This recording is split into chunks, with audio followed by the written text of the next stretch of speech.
In 1665, a devastating plague arrived in a small, remote English village. Faced with an impossible choice, the villagers decided against fleeing for their lives. Instead, they chose to lock themselves in, fully aware that this meant they would almost certainly die together. This is the story of eyam, and it is perhaps the most terrifying and heroic act of collective sacrifice in human history. Before the plague, life in eyam was tranquil and unremarkable. Nestled in the rolling hills of Derbyshire, it was a community of miners, farmers, and artisans. The world outside felt very far away, but that all changed in the late summer of 1665. A local tailor named George Vickers received a large bale of damp cloth shipped from London, which was then in the grips of the Great Plague. As he hung the cloth by the fire to dry, he unknowingly released a cloud of deadly fleas. These were not ordinary fleas. They were carriers of the bubonic plague. Within a week, George Vickers was dead, his body racked by fever and covered in the terrifying black sores that gave the disease its name, the Black Death. Soon after, others in his household fell ill and died. Panic began to ripple through the village as the invisible killer spread from one home to the next. The nightmare had begun. As the death toll climbed, the natural instinct for survival took over. Families packed their belongings, desperate to escape the unfolding horror. They understood that to stay meant certain death. But just as the exodus was about to begin, the village rector, a man named William Mumpison, stood before his terrified parishioners.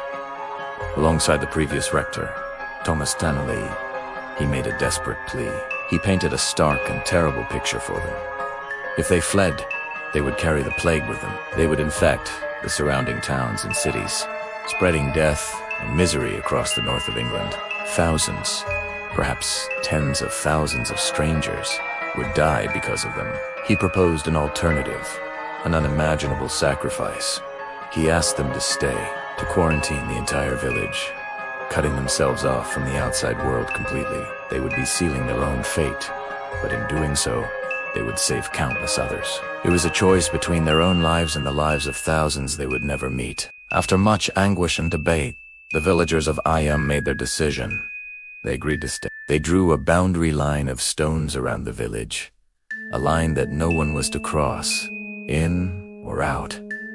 They had chosen a slow, collective death. What followed over the next 14 months was a descent into pure, unmitigated horror. The quarantine turned the idyllic village into a prison, a tomb. With no way to escape, the plague ran rampant, moving relentlessly from house to house. Entire families were wiped out in a matter of days. The village doctor was one of the early victims, leaving the sick with no medical care whatsoever. Food became scarce, with supplies left by neighboring communities at the boundary stones, paid for with coins soaked in vinegar in the hope it would disinfect them. The simple act of burying the dead became an unbearable daily ritual. At first, they tried to hold traditional funerals, but soon there were too many people were forced to dig graves for their own children, their spouses, their parents, often in their own gardens or the fields behind their homes. The village churchyard was quickly filled. One of the most heartbreaking stories from this time is that of Elizabeth Hancock.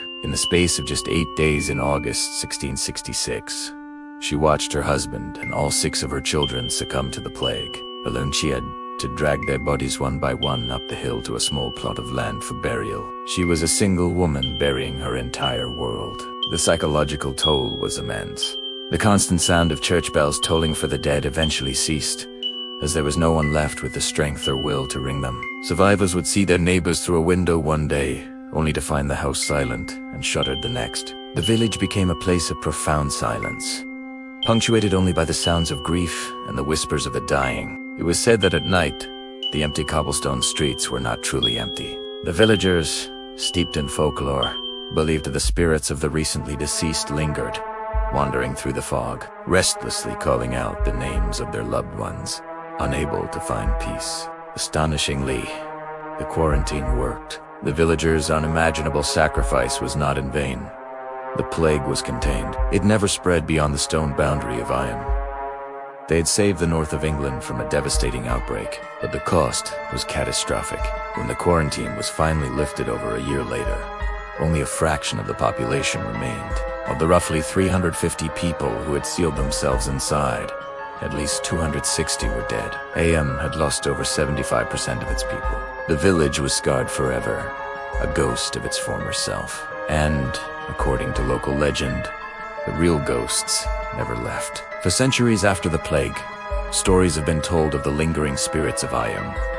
Residents and visitors alike report chilling encounters. They speak of seeing ghostly figures in the 17th century, clothing wandering near the old churchyard and the Riley graves where Elizabeth Hancock buried her family. People have reported hearing disembodied voices calling from empty houses and the faint cries of a child from cottages where entire families perished. Some have felt the unnerving sensation of footsteps walking beside them on the old, winding paths, only to turn and find no one there.